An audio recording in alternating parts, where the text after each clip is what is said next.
Hello, I'm Peter Bergman. This is my official YouTube channel. I'll be updating you with the latest news, so please subscribe to my channel. Welcome back to the channel, besties.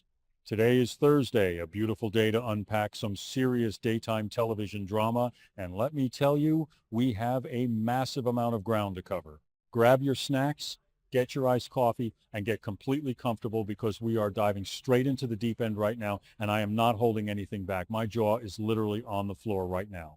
Besties, we need to hold a literal intervention right now because what I just witnessed has my blood pressure spiking to incredibly dangerous levels. I am hitting record in my bedroom at 3 in the morning. My eyes are completely bloodshot from this latest episode drop. And if I do not vent this out to you guys right this exact second, I am going to spontaneously combust.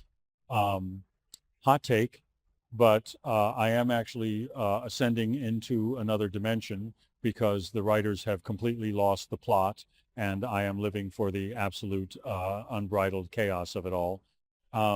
We have to talk about Phyllis Summers and Nick Newman. Is it just me, or did they completely fumble the bag on this one? I mean, I have been obsessed with this franchise since the Stone Age, but this specific dynamic is making me spiral out of control, and I need you all to validate my panic.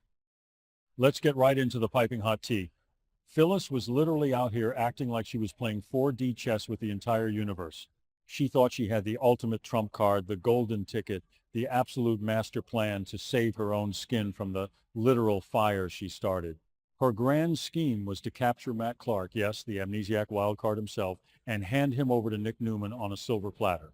In her completely delusional mind, this transaction would magically force everyone to drop the criminal charges against her and secure the Summers Group's future forever. But no, Phyllis completely lost track of Matt. She literally let him escape. How do you lose the one piece of leverage that is keeping you out of a maximum security prison cell? I am screaming at my monitor. She had one job, literally one single job, and she botched it so spectacularly that I am low-key embarrassed to even call myself a fan of her scheming right now. Then we have to talk about the other side of this catastrophic coin, which is Nick Newman. Besties, Nick is not just dealing with normal Newman family drama right now. He is secretly battling a severe, life-threatening fentanyl addiction. Yes, you heard me correctly. Our golden boy is completely compromised, delusional, and defensive. He literally bought more fentanyl because his twisted, drug-addled logic convinced him that he needed the narcotics to stay sharp and function for this exact mission involving Matt Clark. So when he finds out that Phyllis fumbled the bag and let Matt slip through her fingers, he absolutely loses his mind. Nick goes feral.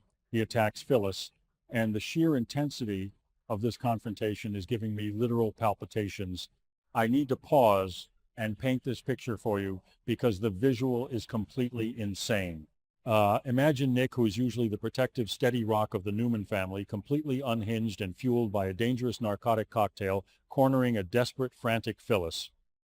He is shaking, he is sweating, his eyes are wild, and he is screaming at her because she destroyed the one thing he was hyperfixating on. Nick's addiction has completely warped his reality. He needed Matt Clark for his own twisted sense of closure or vengeance, and Phyllis dangling that carrot only to snatch it away was the absolute worst trigger possible. This was a ticking time bomb, and we all watched the countdown to zero. The betrayal in his eyes, the absolute terror in hers, it was cinematic perfection, but also a total nightmare. Yet, let's take a massive step back and look at the absolute audacity of Phyllis Summers. Even before Nick went nuclear on her, her plan was fundamentally flawed from the jump.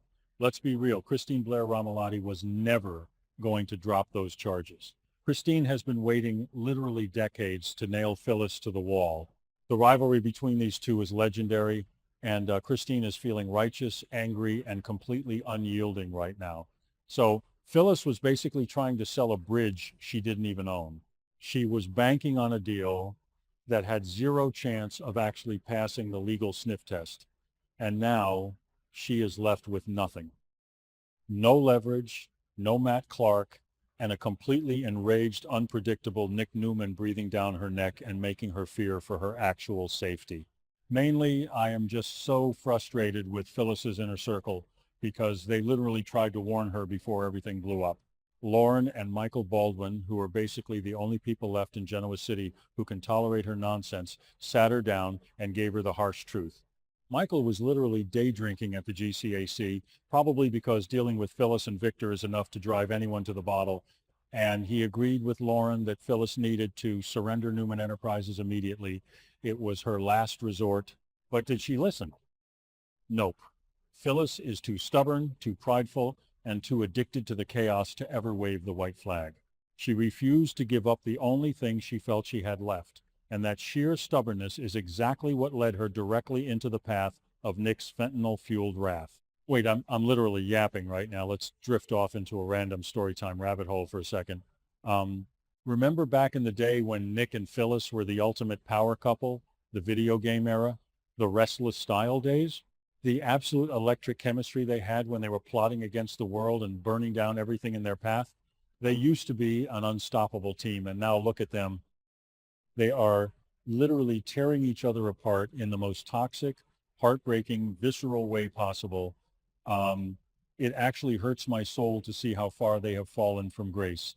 Okay, let's get back to the actual tea because the current situation is way too messy to ignore. The juxtaposition of their past passionate love and their current drug-fueled hatred is cinematic poetry, no cap.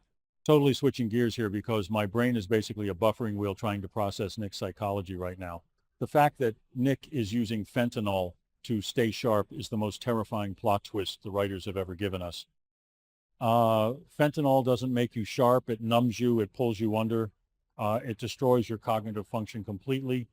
Nick is gaslighting himself on a daily basis. He is gaslighting Victoria, who is desperately trying to figure out what is wrong with him.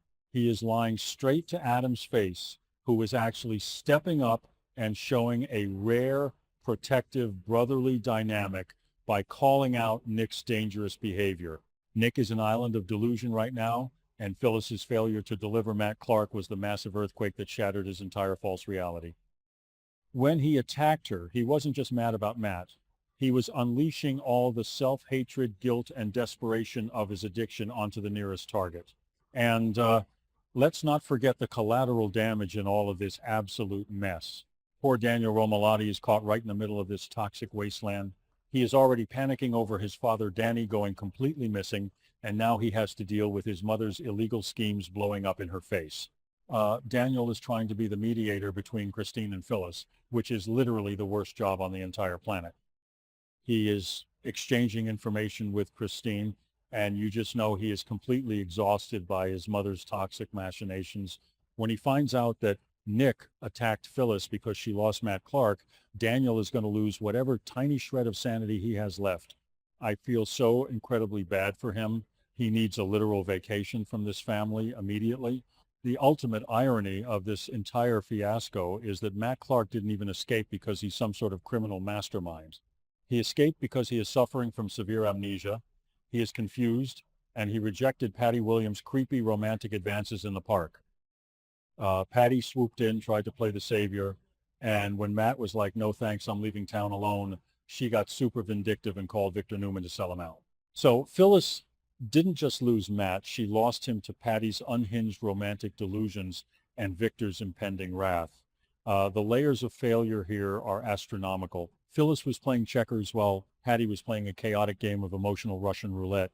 I am literally shaking just thinking about what happens next on the timeline. We know that Victoria is going to corner Nick and force a confession out of him by May 20th. She is going to catch him using, and that is going to trigger the massive family intervention on May 22nd. Victor and Nikki are going to have to pause their own marital warfare because, let's be real, Nikki is furious about that yacht takeover plot just to save their son from himself. Nikki is going to demand that Nick goes into a 24/7 inpatient rehab facility. And honestly, after seeing him violently attack Phyllis in a drug-induced rage over a botched hostage negotiation, inpatient rehab is the only logical step left. Nick is a massive danger to himself and everyone around him right now. To wrap up this massive trauma dump, I just need to say that the writers are feeding us absolute gold with this storyline, even if it makes me want to pull my hair out by the roots. The stakes have literally never been higher. Phyllis is completely cornered, facing prison, losing her mind, and now she has alienated the one Newman who might have actually listened to her in a sane world. Nick is spiraling into the darkest abyss of addiction we have ever seen from him. This brutal confrontation was the explosive catalyst that is going to burn both of their lives to the ground. And I am here for every single second of the ashes. Besties, let me know in the comments if you are as stressed out as I am, because I low-key need a support group after witnessing this absolute train wreck. Thank you for watching my video. I will be updating regularly with the latest news, so please remember to subscribe to my channel to support me.